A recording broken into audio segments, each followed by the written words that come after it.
Welcome back to my channel. My name is Emma Anglin and we have been reading through my book, Dragon's Wish.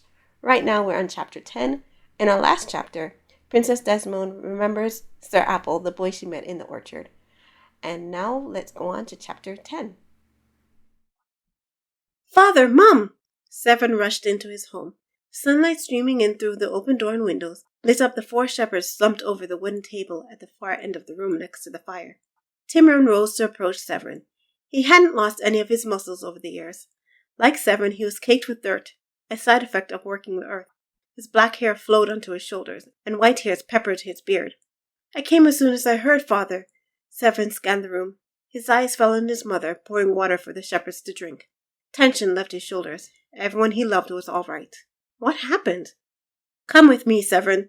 His father led him out into the sunshine. I have worked this field my whole life. I have managed to carve out a living on this dear patch of earth, and in all those years I have never seen anything like it. Sevrin swallowed the lump which had formed in his throat. What do you mean? Shortly after you left this morning, a dragon tore through and set fire to our fields. Timron motioned to the field surrounding the house.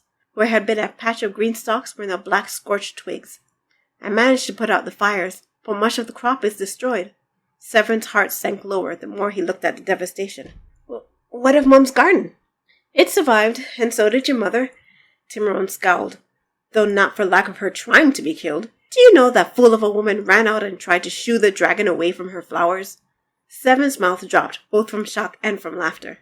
His father had never spoken this way about his mother before, but he couldn't disagree with his assessment. It sounded like something she'd do. Timron sighed and ran his hand over his face. I'm not sure what we're going to do. All our crop destroyed. All levity left Sevrin. If he had been here, keeping his eyes on his work instead of gossiping with Master Knighton, messing around in the city, and dreaming of the princess, he would have been here to help save more of the crop. He let his head drop. I'm sorry, Father. Sorry? For what? I should have been here to help you. So you could have been caught in the fire and killed? No, my son. Timron placed a heavy hand on Severin's shoulders. I thank God you weren't here, and that you're safe. It is a blessing, for now you are in a position to help our neighbors. Sevrin looked up at him. What can I do? Timron gazed over the burnt fields. As far as we can tell, the dragon torched our land because it's next to the meadow where Terranhall grazes his sheep. It used fire to frighten or herd the sheep away. Some of Terranhall's workmen have reported they were wandering all over the mountainside, yet the dragon is nowhere to be found. We must take this opportunity. I will join them in heading to the mountain to gather as many as we can find before the dragon returns. Right, Sevrin nodded in determination. I'll get my knife and I do not want you going to the mountain, Sevrin. We have more than enough hands to do the task. Timron motioned to the woods. Some of the sheep escaped to the forest. I want you to go in there and retrieve them. You know the woods better than anyone. You and your mother seem to live there after all. Sevrin let his eyes drop to the ground.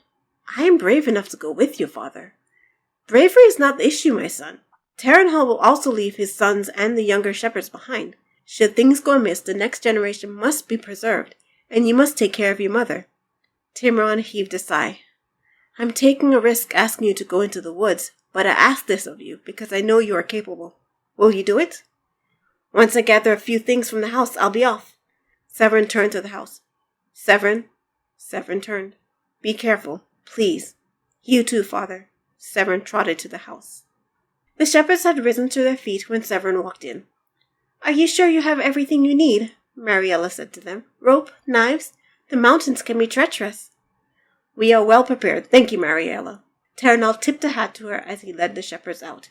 Sevrin stood aside to let them pass. What a predicament! Mariella gathered the cups they had left on the table. Sevrin, has your father told you what he wishes you to do? I have come to get my knife and some rope. Sevrin headed to his bed under the window. His parents' bed sat across the way. Here was another indication of Mariella's idiosyncrasies. While everyone Sevrin knew slept in one bed with all their family, Mariella insisted Sevrin sleep in one bed while she slept alone with Timron. You should take lunch with you. Your search could take a while. Mariella turned to pack up some cheese and fruit. I volunteered to go in the woods, but your father wouldn't hear of it. I can see why. Sevrin smirked as he stowed his knife in his belt. If you met the dragon, you may try to shoot it again. Did he tell you about that? Mariella chuckled. I have never seen your father so angry with me. Not my finest moment, to be sure. Flowers aren't that important, Mom. Sevrin sat at the table until she finished his lunch. I'd rather have you than a pretty garden. You're right, of course. It's just... Mariella sighed as she set the burlap bag of food on the table. When you go, Sevrin, be careful, but don't be afraid. Men fear what they don't understand. Instead of being afraid, learn what you don't know. Sevrin raised an eyebrow. I have no idea what you're talking about. Never mind. Mariella patted his shoulder. You'll figure it out on your own. Off you go, then. Sevrin stood. Bye, Mom. Stay inside until we get back. Of course. Mariella let her eyes wander to the window. It would be the prudent thing to do. Sevrin walked out of the house with a sneaking suspicion that as soon as he left, she'd be out tending her garden. Thank you so much for watching this video. I hope you enjoyed it. If you liked it, you can pick up the book. The link will be in the description. Please like and subscribe or share it with anybody you think would like these stories. Thank you so much, and we'll see you next time for Chapter 11.